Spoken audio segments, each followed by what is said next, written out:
சக்தி மாமா, என்னாச்சு? ஒன்றும் இல்லை, அது தலை வலிக்குது. ஏன், எதனால தலை வலிக்குது? இல்லை, எண்ணெய் தேய்ச்சி குளிச்சது ஒத்துக்கல போல் இருக்கு. தான் மண்டை குடையுது. ஓ, ஈரம் உள்ள ஏறி இருக்கும் போல இருக்கு. ஒரு பக்கமா தலை வலிக்குதா? ஆமாம், அது மாத்திரை இருக்கு, சாப்பிட்டா சரியாயிடும். எதுக்கு இதுக்கு போய் மாத்திரை? இருங்க, எனக்காக ஒரே நிமிஷம் இருங்க.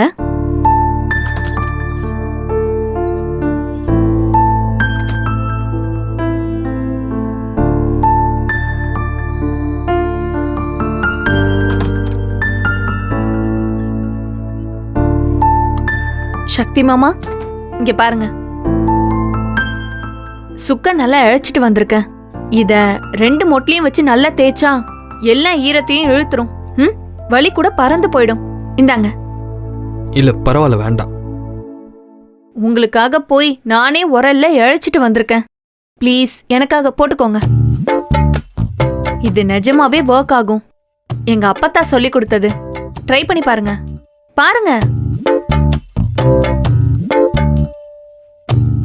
அச்சச்சோ மாமா, இப்படி இல்ல, கொடுங்க. இல்ல இருக்கட்டும். இல்ல பரவாயில்ல, நானே தேய்ச்சிக்கிறேன். இருங்க மாமா, வைத்தியம் பண்றப்ப எதுக்கு யோசிக்கிறீங்க? என்ன டாக்டர்னோ இல்ல நர்ஸனோ நினைச்சுக்கோங்க.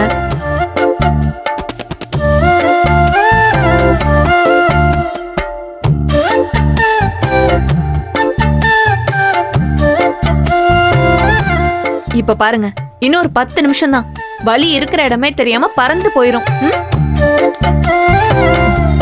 இந்தாங்க. மிளகு, மஞ்சத்தூள், ஏலக்காய் எல்லாம் போட்டு பால் கலந்து எடுத்துட்டு வந்திருக்கேன். இதை குடிச்சா கோல்டே பிடிக்காது. இல்ல பிடிக்கல. கோல்டு பிடிக்கலன்னு சொன்னேன். ஐயோ, இனியும் பிடிக்காம இருக்கதா அதை குடிக்க சொல்றேன். குடிங்க. குடிங்க.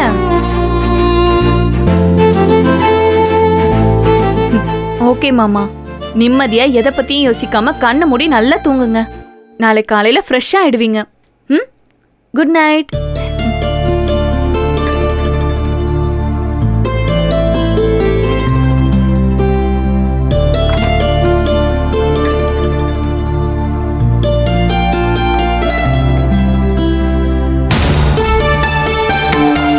உங்க அப்பா போன்ல பேசுறப்ப ரொம்ப புகழ்ந்து பேசினார்ல, அவன் பேர் என்ன? அது கௌதம் தானே? அவன் பேரும் கௌதம், இவன் பேரும் கௌதம். 2 கௌதமும் ஒண்ணா? அவனே இன்னும் ஒண்ணு இல்ல. அந்த கௌதமையும் கூடிய சீக்கிரம் உங்களுக்கு பிடிக்கும் சக்தி. கௌதம் கண்டவன் கிடையாது. இவன் என் ஃப்ரெண்டு, என்னோட காலேஜ்ல படிச்சவன்.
என்னப்பா, இன்னைக்கு நம்ம வீட்டில் நடந்த விஷயங்களை பற்றி என்ன நினைக்கிறீங்க? குந்தவை தான் சக்திக்கு பொண்டாட்டி, அதில் நான் தெளிவாக இருக்கேன். அண்ணா, நீங்க பண்ணிருக்கிற ஏற்பாடு சக்தி வாழ்க்கையில அவனை பெரிய உயரத்துக்கு கொண்டு போகுதுண்ணா. பெரிய உயரம் இல்லைப்பா, உச்சாணி கும்பல போய் உட்கார போகிறேன். பார்க்க தானே போகிற. நான் சொல்கிறது சரிதானே கதிரு? அண்ணா சூப்பர் பிளான் போட்டிருக்கீங்கண்ணே. ஆ சும்மா இல்லைப்பா. என்னப்பா யானா, நீ என்ன அமைதியாக இருக்க? உன் மனசுக்குள்ள ஏதோ ஓடிட்டு இருக்கிற மாதிரி தெரியுது. என்னன்னு சொல்லு. அண்ணா சக்தி கோடீஸ்வரன் ஆயிடுவான்னு இவருக்கு பொறாம. போட்டாங், ஏன்டா உன் புத்தி இப்படி போகுது? அப்புறம் இதில் என்ன குழப்பம் இருக்கு? அதான் உன் மூஞ்சியை காட்டி கொடுக்குது. ஆ, என் மூஞ்சி அவர் அப்படியே கரெக்டாக பார்த்து தெரிஞ்சுக்கிட்டாரு. ஏய், நான் யோசிக்கிறதே வேற. அந்த பொண்ணு ஜனனி இந்த வீட்டு விட்டு போய் ஒரு வாரம் கூட ஆகல. நாளைக்கு சட்டப்படி விவாகரத்து செஞ்சு பிரியாம நம்ம சக்திக்கும் அந்த பொண்ணுக்கும் எப்படி கல்யாணத்தை பற்றி யோசிக்க முடியும்? ஏன் அப்படியே கிழிச்சிருவாங்களோ? யார் வந்தாலும் நான் பார்த்துக்கிறேன். டேய், முட்டாள் மாதிரி பேசிட்டு இருக்காத. நான் இப்ப எதிரிகளை பத்தி பேசல, சட்டத்தை பத்தி பேசிக்கிட்டு இருக்கேன்.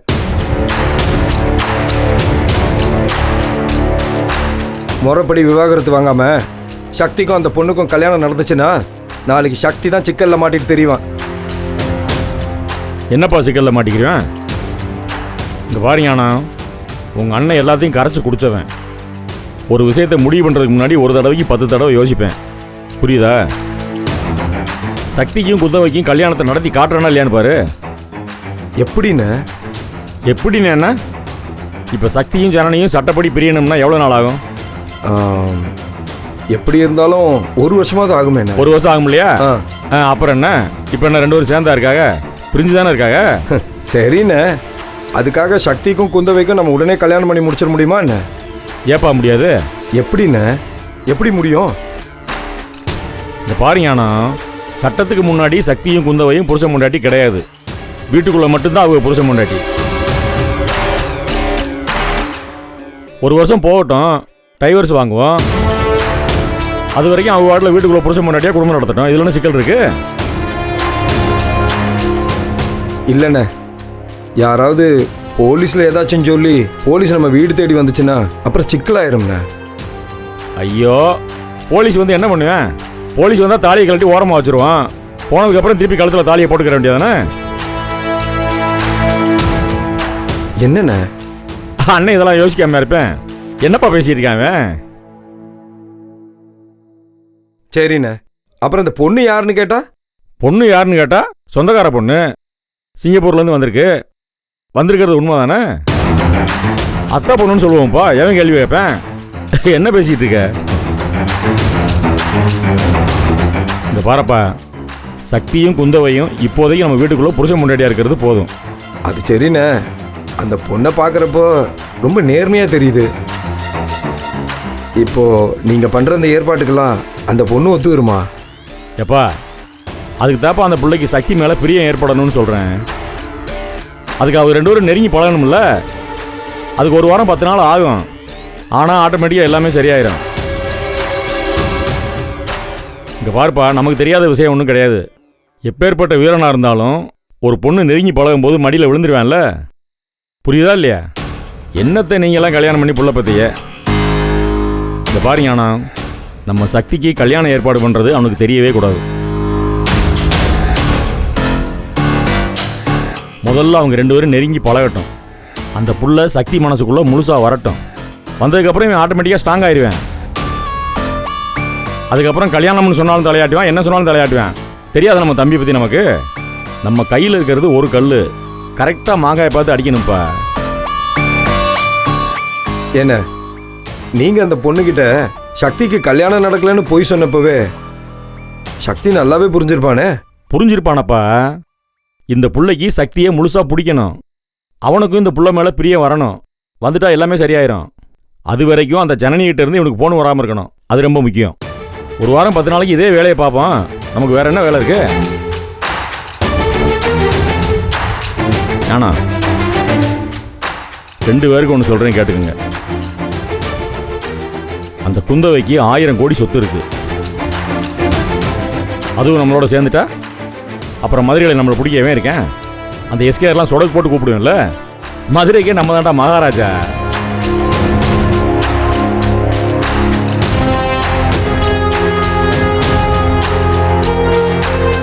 சும்மாவா அண்ணன் இவ்வளோ பெரிய முடிவு எடுப்பேன்? நீங்க வேற.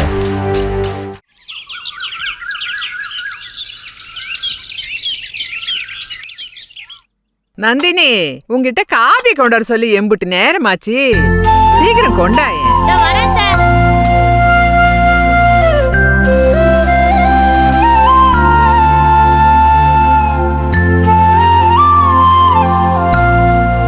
அப்படியே அந்த குந்தவைக்கும் கொண்டு போய் கொடு.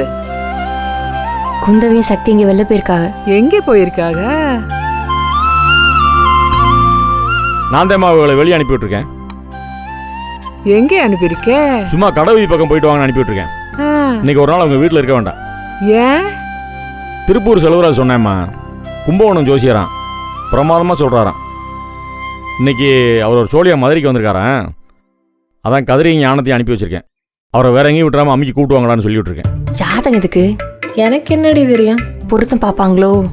தெரியலையே. பொருந்தாது, சத்தியமா பொருந்தாது. பொருந்தவும் கூடாது. இந்த மீனாட்சி பொருந்தவே கூடாது சொல்லிட்டேன். அப்புறம் கோயிலுக்கு நேரா வந்து கண்டபடி வெஞ்சிருவேன். குந்தவைக்கும் சக்திக்கும் ஜாதகத்தை பார்த்து விட்டுறலாமா? பார்க்கணும்ல, சரிதானம்மா? என்னம்மா பேசாம இருக்க? இல்லப்பா, எதுக்கு போய் புதுசா ஒரு ஜோசியரை பாக்குற? வழக்கமா நம்ம ஜோசியரு கந்தசாமி நல்லா தானே சொல்லுவாரு.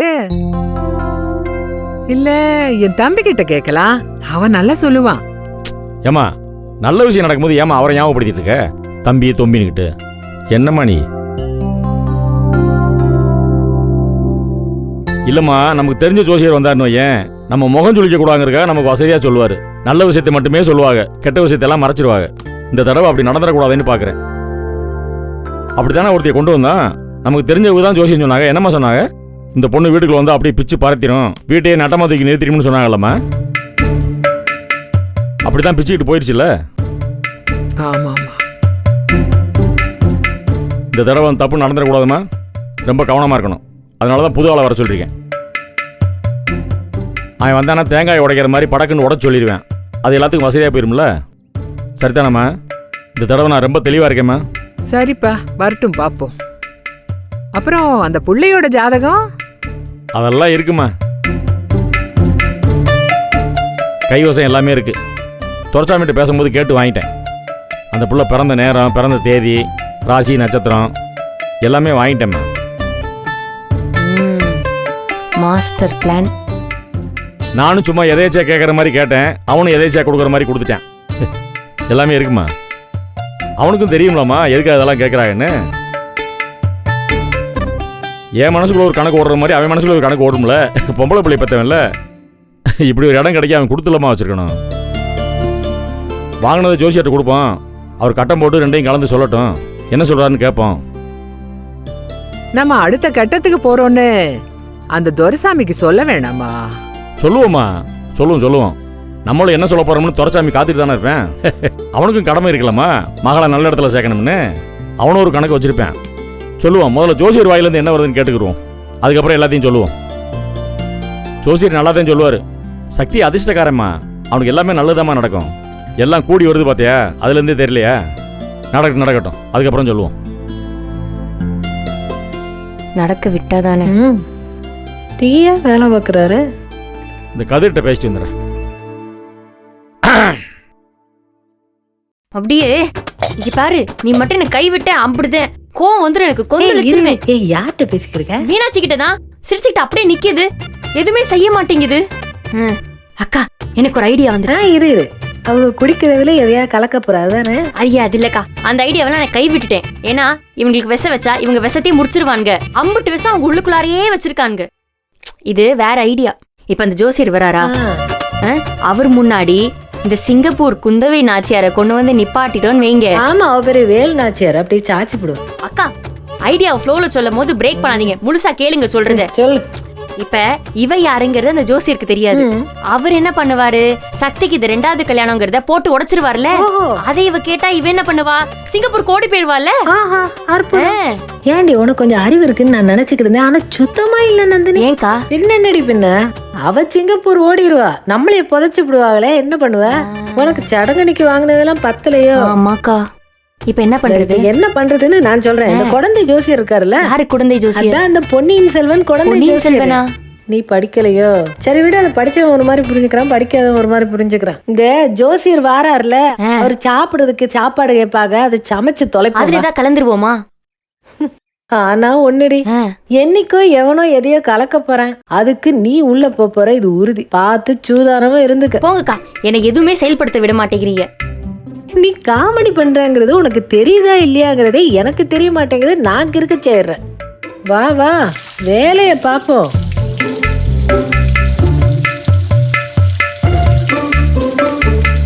நீ திட்டமே தீட்டிக்கிரு என்ன?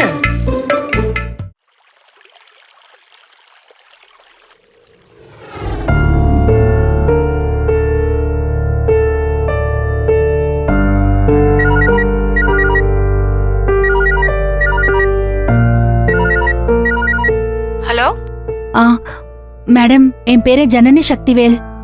எனக்கு கவர்மெண்ட்ல இருந்து சர்டிபிகேட் ஒன்று உங்க ஆபீஸ்ல இருந்து டெலிவரி ஆகும்னு மெசேஜ் வந்திருக்கு. சரிங்க மேடம். ஆக்சுவலி மேடம், அது மதுரை அட்ரஸ்க்கு வந்திருக்கோம். நான் இப்போ அங்க இல்ல, அத இன்னொரு அட்ரஸ்க்கு டெலிவரி பண்ண முடியுமா? இல்ல மேடம், அப்படியெல்லாம் செய்ய முடியாது. கவர்மெண்ட்ல இருந்து வந்த சர்டிபிகேட் வேற சொல்றீங்க. சோ அதுல எங்களால எந்த சேஞ்சும் பண்ண முடியாது. அதுல என்ன அட்ரஸ் இருக்கோ அதுக்கு தான் டெலிவரி பண்ண முடியும். மேடம் ப்ளீஸ், எனக்கு கொஞ்சம் ஹெல்ப் பண்ணுங்க மேடம். நான் கொஞ்சம் வெளியில இருக்கேன், என்னால கலெக்ட் பண்ணிக்க முடியாது. நீங்க தான் இருக்கணும்னு இல்ல மேடம். அந்த அட்ரஸ்ல உங்க ஐடியை காட்டி அந்த வீட்ல இருக்கிற யார் வேணாலும் கலெக்ட் பண்ணிக்கலாம். பட் வேற இடத்துல எங்களால டெலிவரி பண்ண முடியாது. மேடம், அப்ப எனக்கு ஒரு ஹெல்ப் பண்ணுங்க. நீங்க அந்த பேக்கேஜை உங்க ஆபீஸ்லயே ஹோல்ட் பண்ணி வச்சுக்கோங்க, நான் வந்து கலெக்ட் பண்ணிக்கிறேன். Please madam. அப்படியா? சரிங்க மேடம். நீங்க ஒன்று பண்ணுங்க.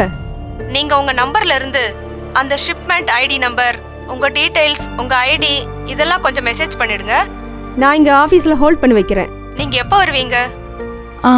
இப்போ நான் கொஞ்சம் தள்ளி இருக்கேன். நாளைக்கு மார்னிங் ஷார்ப்பா 10 o'clock வந்து நான் கலெக்ட் பண்ணிக்கிறேன் மேடம். நாளைக்கா? ஆமா. சரி வாங்க, நான் எடுத்து வைக்கிறேன். மேடம், உங்க பேரு? விஷ்ணு பிரியா. சரிங்க madam. Thank you so much madam. நான் இப்பவே டீடைல்ஸ் எல்லாம் அனுப்புறேன். Thank you so much madam. Okay madam.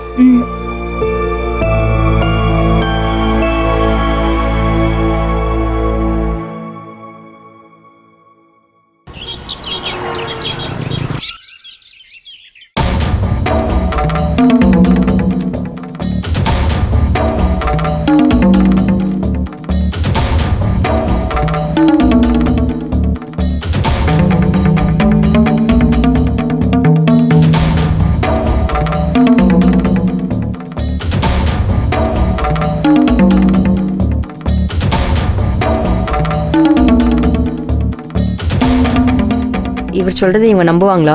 இன்னுமா புரியல உனக்கு? பொறு, ஸ்டார்ட் பண்ணுவாரு. பையனுக்கு இது 2வது கல்யாணமோ? கண்டுபிடிச்சிட்டாருக்கா?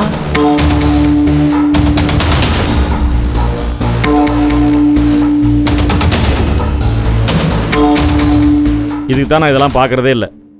எங்கள் அம்மாவுக்காக தான் இதெல்லாம் பார்க்க வேண்டிய சூழ்நிலை. அதனால தான் நீங்கள் பெரிய ஜோசியன்னு உங்களை வந்து உட்கார வச்சுருக்கேன். நீங்கள் தேவையில்லாத விஷயத்துக்குள்ளெல்லாம் போகாதீங்க. இந்த 2 ஜாதகத்துக்கும் பொருத்தம் எப்படி இருக்குன்னு சொல்லுங்கள், அது போதும்.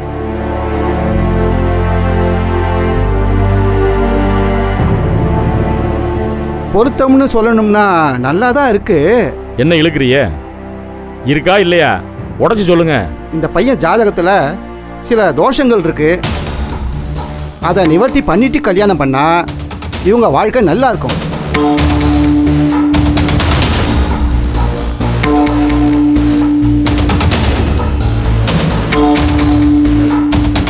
ஆனா இந்த கல்யாணம் நடக்கிறதுக்குள்ள பல போராட்டங்கள், சட்ட சிக்கல்கள் எல்லாம் வந்து தான் தீரும். அதெல்லாம் ஒன்றும் பிரச்சனை இல்லை, நாங்கள் பார்த்துக்கிறோம். இந்த பையனுக்கு ஒரு தாரங்கிறது தான் விதிக்கப்பட்டிருக்கு.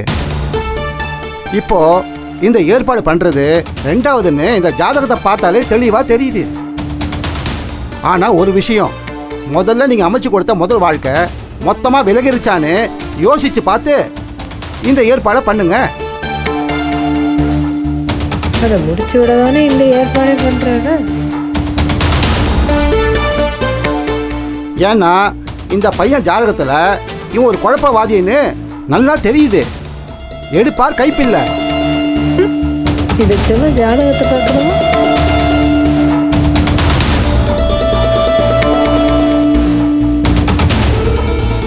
அதுவும் இப்போ கடந்த ஒரு மாசமா குழப்பத்தின் உச்சத்தில் இருக்காரு. இதுக்காக டாக்டர்கிட்ட போய் மருந்து எடுக்கிற அளவுக்கு இவருக்கு மனச்சிக்கல் வேற இருக்கு.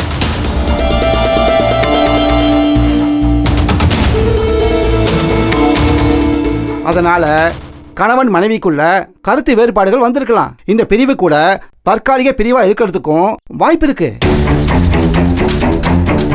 முதல் தாரம் கூடிய சீக்கிரமே இவரை தேடி இந்த வீட்டுக்கு வரும்.